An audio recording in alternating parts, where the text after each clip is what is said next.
அஸ்ஸலாமு அலைக்கும் வரஹ்மத்துல்லாஹி வபரகாத்துஹு.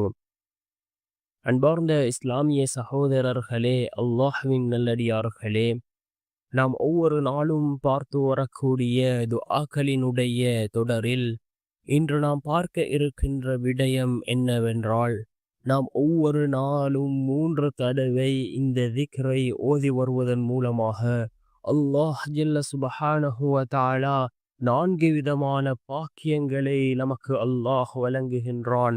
அப்படிப்பட்ட மிகச்சிறந்த ஒரு திக்ரை தான் நாம் இன்றைய வீடியோவில் பார்க்க இருக்கின்றோம்.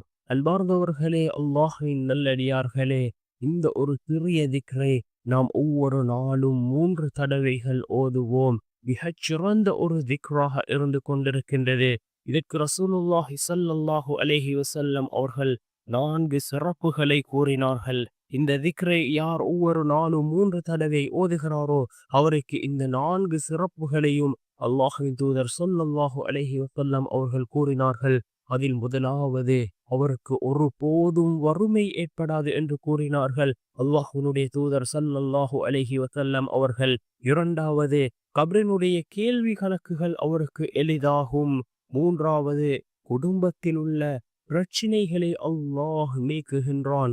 நான்காவது, அவருக்கு சுவர்க்கம் கடமையாகின்றது என்று கூறினார்கள் அல்லாஹ்வினுடைய தூதர் ஸல்லல்லாஹு அலைஹி வஸல்லம் அவர்கள். இந்த ஒரு துஆவை, இந்த ஒரு திக்ரை நாம் ஒவ்வொரு நாளும் 3 தடவைகள் ஓதுவதால் இந்த 4 சிறப்புகளும் நமக்கு கிடைக்கின்றது. நாம் ஒவ்வொரு நாளும் இந்த திக்ரை ஓதி வருவோம். என்ன திக்ர் என்றால், லா இலாஹ இல்லல்லாஹுல் மலிக்குல் ஹக்குல் முபீன். லா இலாஹ இல்லல்லாஹுல் மலிக்குல் ஹக்குல் முபீன் என்ற இந்த திக்ரை தான் ரசூலுல்லாஹி ஸல்லல்லாஹு அலைஹி வஸல்லம் அவர்கள் கூறினார்கள். ஒவ்வொரு நாளும் 3 தடவை நாம் இந்த திக்ரை ஓதுவோம்.